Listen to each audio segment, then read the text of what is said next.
মৃত্যুর পরেও লাশের পেটের ভেতরে ওটা কি নড়ছিল? ভালোবাসার মানুষটি যখন নিজের হাতে আপনাকে মৃত্যুর বিষ খাইয়ে দেয়, তখন বাঁচার উপায় কি? জেসিকা থেকে ফাতেমা। শুধুমাত্র ভালোবাসার টানে সুদূর আমেরিকা ছেড়ে পা রেখেছিলেন স্বামীর দেশ সিলেটে। স্বপ্ন ছিল সুখের সংসারের, কিন্তু তিনি জানতেন না গ্রিন কার্ডের আড়ালে তাকে আনা হয়েছে এক প্রাচীন বিভৎস কালো জাদুর অংশ হতে। শাশুড়ির দেওয়া খাবারের সাথে তার শরীরে ঢুকিয়ে দেওয়া হয় অজানা পিশাচের বীজ। দিনের পর দিন তার শরীর শুকিয়ে হাড় গিলে হয়ে যাচ্ছিল, কিন্তু পেটটা অস্বাভাবিকভাবে অদ্ভুত ছন্দে ফুলে উঠছিল। ডাক্তাররা সব রিপোর্ট নরমাল বলেছিল।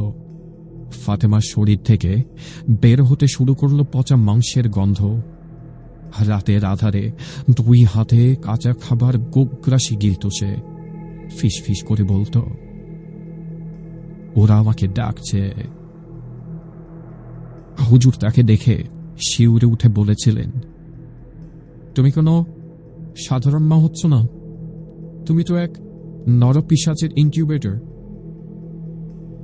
মৃত্যুর ঠিক আগ মুহূর্তে আইসিইউ এর কাচের পাশ থেকে ফাতেমার সেই হিমশীতল চাহনি আর পেটের ভেতরে সেই নড়াচড়া ডাক্তারদের বাক রুদ্ধ করে দিয়েছিল। কি ছিল সেই গর্ভপিশাচ? কেন স্বামীর দেওয়া ভালোবাসা পরিণত হল মৃত্যু ফাঁদে? এই সম্পূর্ণ ঘটনাটি শুনলে আপনার রক্ত হিম হয়ে যাবে। আসছে স্বামীর মৃত্যুবান, আজ রাত 11:30 শুধুমাত্র ভয়.net ইউটিউব চ্যানেলে। সাবস্ক্রাইব করে বেল আইকন হিট করুন।